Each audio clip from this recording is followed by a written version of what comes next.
یاجوج ماجوج پر research نے تحقیق کاروں کو بھی چکرا کر رکھ دیا۔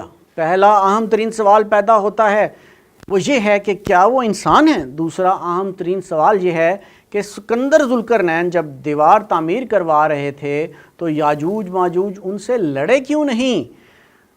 یہ بہت بڑے بڑے سوال ہیں جس کے حوالے سے ہم آج بات کریں گے اور ان کے جوابات تلاش کرنے کی کوشش کریں گے۔ ناظرین، آپ دیکھ رہے ہیں سراغ رساں اور میں ہوں ZA ملک۔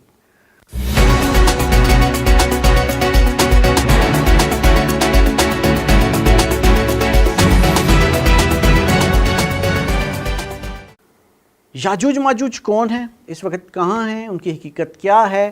یہ ایک ایسا موضوع ہے جس پر جتنی تحقیق کرتے جائیں آپ الجھتے چلے جائیں گے۔ اس حوالے سے قرآن پاک کیا کہتا ہے اس کو دیکھنا بڑا ضروری ہے، کیونکہ یاجوج ماجوج کا ثبوت ہمیشہ قرآن پاک سے ہی تلاش کیا جاتا ہے۔ تو ہم ذرا ان آیات کا جائزہ لیتے ہیں جس میں یاجوج ماجوج کا ذکر کیا گیا۔ تو میں ترجمہ پیش کرتا ہوں۔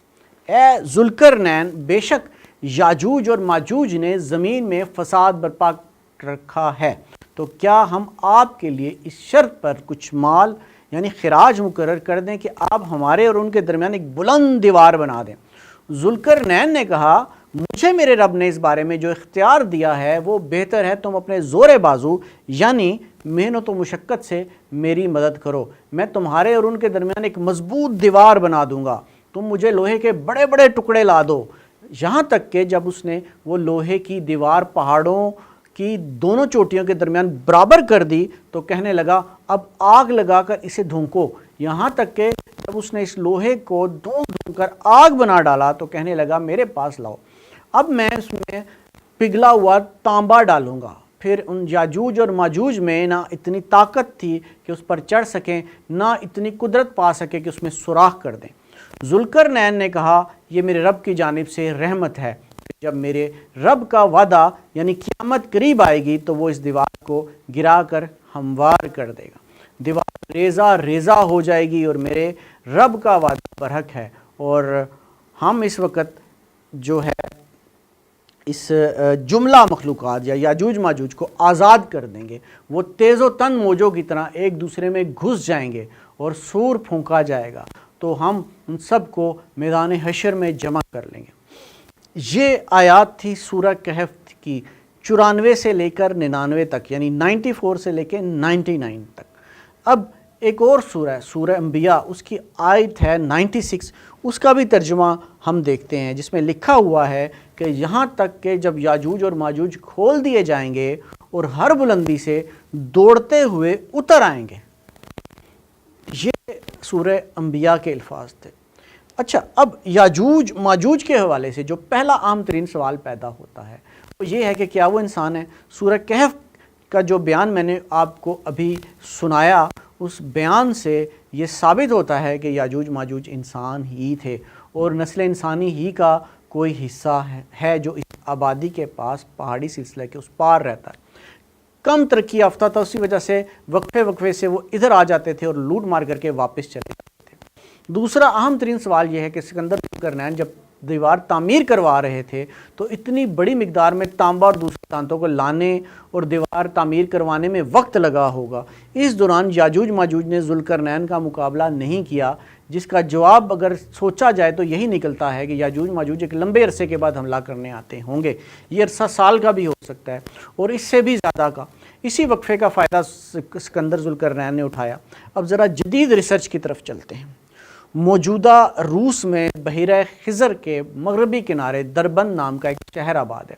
اس کی جغرافیائی اہمیت کے پیش نظر اسے باب الابواب کے نام سے پکارا جاتا ہے۔ وہاں قدیم زمانے میں ایک دیوار موجود تھی۔ مغربی جانب پہاڑ کے بلند حصوں میں، وہ بلند پہاڑوں کے درمیان درہ داریال اسے کہا جاتا ہے۔ موجودہ نقشوں میں اس کا محل وقوع قفقاز، کاکشیا اور تفلیس کے درمیان دکھایا جاتا ہے۔ وہاں بھی قدیم زمانے سے ایک سد ملتی ہے، تاہم اس کے بانی کا نام غیر معلوم ہے۔ یاقوت الحموی کے مطابق یہ دیوار تانبا پگھلا کر بنائی گئی۔ یہ آہنی دروازہ باب الحدید کے نام سے معروف ہے۔ سوال یہ ہے کہ ان مذکورہ دیواروں میں سے سد ذوالقرنین کون سی ہے؟ مولانا ابوالکلام آزاد نے ترجمان القرآن میں متعدد قدیم و جدید حوالوں سے یہ ثابت کیا ہے کہ دیوار جو دربند سے داریال تک پھیلی سمجھنی چاہیے کا بانی ذوالقرنین یعنی سائرس تھا، اور یہی دیوار مذکورہ قرآنی صد کے صداق ہے۔ ترجمان القرآن میں اس کی حسب ذیل تفصیل آئی ہے۔ ایک قدیم شہر دربند ٹھیک اسی مقام پر واقع ہے جہاں قفقاز کا سلسلہ کو ختم ہوتا ہے اور بحر خضر سے ملتا ہے۔ یہاں ایک دیوار موجود ہے جو سمندر سے شروع ہو کر تقریباً 30 میل تک مغرب میں چلی گئی ہے۔ یہاں قفقاز کا مشرقی حصہ بہت بلند ہے۔ یوں دیوار نے ایک طرف بحر خضر کا ساحلی مقام بند کر دیا اور دوسری طرف پہاڑ کا وہ تمام حصہ بھی روک دیا جو ڈھلوان ہونے کی وجہ سے قابل عبور ہو سکتا تھا۔ ساحل کی طرف یہ دیوار دوہری ہے۔ اگر آذربائیجان سے ساحل کے ساتھ آگے بڑھیں تو پہلے ایک دیوار ملتی ہے جو سمندر سے برابر مغرب کی طرف چلی گئی۔ اس میں ایک دروازہ تھا، دروازے سے جب گزرتے تو شہر دربند شروع ہو جاتا۔ دربند سے آگے پھر اس طرح کی ایک دیوار ملتی تھی لیکن یہ صرف 1 میل تک رہ گئی ہے۔ اس کے بعد اکہری دیوار کا سلسلہ ہے۔ دونوں دیواریں جہاں جا کر ملتی ہیں وہاں ایک قلعہ ہے۔ قلعے تک پہنچ کر دونوں کا درمیانی فاصلہ 100 گز سے زیادہ نہیں رہتا لیکن ساحل سے 500 گز دور ہے۔ اسی 500 گز درمیان شہر دربند آباد ہے۔ اس دیوار کو قدیم زمانے سے دوبارہ یعنی دوہرا سلسلہ کہتے ہیں۔ یہ دیوار تک موجود تھی جس کی روسی سیاہ کی بنائی ہوئی ایک تصویر ایچ والڈ نے اپنی کتاب میں نقل کیا، لیکن میں جب پروفیسر جیکسن نے اس کا معائنہ کیا، پروفیسر جیکسن بھی بڑے مشہور جو ہیں وہ آرکیالوجسٹ بھی ہیں، بڑے محقق ہیں، انہوں نے اس کا جب معائنہ کیا تو اس دیوار کے آثار تو باقی تھے لیکن خود دیوار جو تھی وہ گر چکی تھی۔ مولانا مودودی ان آیات کے تناظر میں فرماتے ہیں یاجوج ماجوج کے کھول دیے جانے سے مراد یہودیوں کو ارض مقدس میں لا کر بسانے اور یہودی ریاست کا قیام ہے، کیونکہ ان کو برطانیہ، امریکہ اور فرانس نے بسایا۔ علامہ انور شاہ کشمیری فیض الباری میں لکھتے ہیں کہ روسیوں کا تعلق یاجوج سے ہے اور اہل برطانیہ ماجوج سے منسوب ہے۔ قرآن میں یہ کہیں نہیں ہے کہ یاجوج و ماجوج کے خروج کا واقعہ دیوار کے ڈھہ جانے کے ساتھ ہی پیش آ جائے گا، بلکہ دیوار کے ڈھہ جانے کا وعدہ صرف سورہ کہف والی آیت میں کیا گیا، اور دیوار حسب وعدہ گرے گی، لیکن یہ بات کہ دیوار گرے جانے کے ساتھ ہی بغیر کسی وقفے کے یاجوج و ماجوج نکل پڑیں گے، قرآن میں کوئی ایسا نہیں پایا جاتا جس سے یہ نتیجہ نکالا جا سکے۔ کتاب الامر از خواجہ حسن نظامی جو ہے وہ یہ کتاب چھپی تھی سٹیم پریس امرتسر سے، بڑی مشہور کتاب ہے۔ اس میں لکھا ہے انہوں نے کہ یاجوج ماجوج روس و جرمن کی قوم ہے جو سیلاب طوفان کی طرح جو ہے وہ دنیا پر امڑنا چاہتے ہیں۔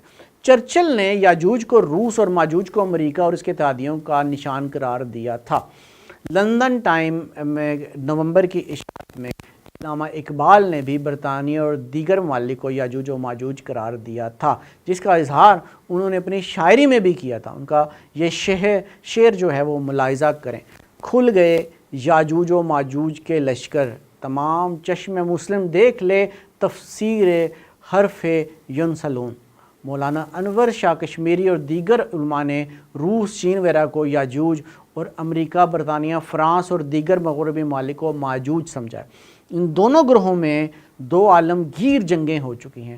مولانا مودودی نے بھی در پردہ ان دونوں گروہوں کو ہی یاجوج و ماجوج مانا ہے، اور عالمگیر فساد وہ آخر فساد ہوگا یا یاجوج و ماجوج کے آخری طاقتور گروہوں کے درمیان ہوگا، جس کا مقابلہ حضرت عیسیٰ علیہ السلام کے حوالے سے مشہور ہے کہ وہ ان سے کریں گے، اور اس حکم کے تحت مسلمانوں کو لے کر کوہ طور پہاڑ پر چلے جائیں گے۔ مولانا مناظر احسن گیلانی نے یاجوج و ماجوج کے 4 دور گنوائے ہیں۔ پہلے دور میں ان کی قومی خصوصیت جو قرآن حکیم نے بیان کی ہے کہ وہ زمین میں فساد کرنے کی ہے۔ دوسرے دور میں ذوالقرنین کی دیوار تعمیر ہو جانے کے بعد، غیروں سے مایوس ہو جانے کے بعد آپس میں ہی لڑتے بھیڑتے اور باہم دست و گریباں ہوتے ہیں۔ تیسرے دور کا ذکر سورہ انبیاء کی آیت میں کیا گیا، یعنی کہ یہاں تک کہ کھول دیے گئے یاجوج و ماجوج اور ہر جگہ سے تیزی کے ساتھ چلے۔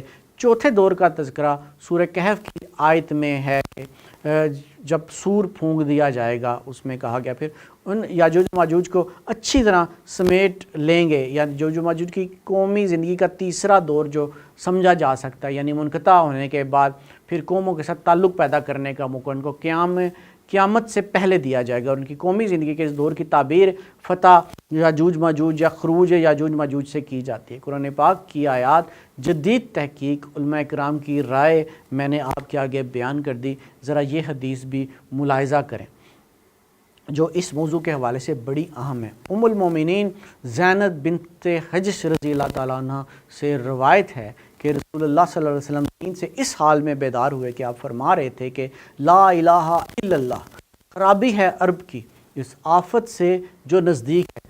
آج یاجوج اور ماجوج کی آڑ اتنی کھل گئی ہے، اور راوی حدیث سفیان نے 10 کا ہندسہ بنایا، یعنی انگوٹھے اور انگلی ہلکا بنایا۔ تو وہ کہتے ہیں کہ میں نے عرض کیا کہ یا رسول اللہ صلی اللہ علیہ وسلم، کیا ہم اس حال میں بھی تباہ ہو جائیں گے جبکہ ہم میں نیک لوگ موجود ہوں گے؟ آپ صلی اللہ علیہ وسلم نے فرمایا کہ ہاں، جب برائی زیادہ ہوگی۔ علماء اس حدیث کی تفسیر میں بتاتے ہیں کہ جب نبی کریم صلی اللہ علیہ وسلم نے یہ کہا تو اس وقت عالم اسلام کے خلاف کسی بہت بڑی سازش کا آغاز ہوا تھا، جس کو نبی کریم صلی اللہ علیہ وسلم نے اشارے میں بتایا، اور ہم تاریخ اسلام کو اگر تفصیل سے پڑھیں تو یہ انکشاف ہوگا کہ خفیہ انسانی گروہ باقاعدہ اسلام کے خلاف سازشوں کا آغاز کر چکا تھا، اور وہ انتہائی طاقتور گروہ تھا۔ آپ اس کے بعد دیکھیں حضرت عمر رضی اللہ تعالیٰ عنہ، حضرت علی رضی اللہ تعالیٰ عنہ کے قتل انتہائی پراسرار تھے۔ حضرت عثمان کے خلاف سازش کا محرک بھی پراسرار تھا۔ حضرت امام حسین رضی اللہ تعالیٰ عنہ کے خاندان بھر کی شہادت بھی کوئی معمولی واقعہ یا صرف مسلمانوں کے ہی نہیں، اور بھی لوگ یقیناً ملوث تھے۔ یہ سب شہادتوں کی کڑیاں اگر ملائی جائیں تو ایک ہی ملیں گی۔ حضرت عمر رضی اللہ تعالیٰ عنہ اور حضرت علی رضی اللہ تعالیٰ عنہ کے قاتلوں کو پکڑ کر تحقیق کی جاتی تو بہت کچھ سامنے آ سکتا تھا، لیکن وہ حضرت محمد صلی اللہ علیہ وسلم فرما چکے تھے یاجوج ماجوج کی دیوار میں سوراخ ہو گیا، یعنی سازش کی ابتدا ہو چکی تھی۔ محققین اور علماء کا اس بات پر اتفاق ہے کہ عالم کفر ہی یاجوج ماجوج ہے جو اسلام کے خلاف صف آرا ہو چکا ہے۔ فتنہ تاتار دیکھیں، وہ واقعی ہر جگہ سے امڑتے چلے آتے تھے اور انہوں نے مسلمانوں کو نیست و نابود کر کے رکھ دیا تھا۔ ان کی کھوپڑیوں کے مینار بنائے گئے اور مسلمان ان کا مقابلے میں بری طرح ناکام ہو گئے تھے۔ سلطنت عثمانیہ کے خاتمے کی تاریخ پڑھیں، ہر جگہ آپ کو مسلمان ان کے ہاتھوں ذلیل و خوار ہوتا ہی نظر آئے گا۔ غیر مسلم دنیا ٹیکنالوجی میں بھی اس وقت اتنی آگے ہے کہ مسلمان ان کا مقابلہ نہیں کر سکتے۔ یاجوج ماجوج دنیا پر آج بھی حاوی ہیں، جن کا ہم انتظار کر رہے ہیں، وہ ہمارے سروں پر کھڑے ہیں۔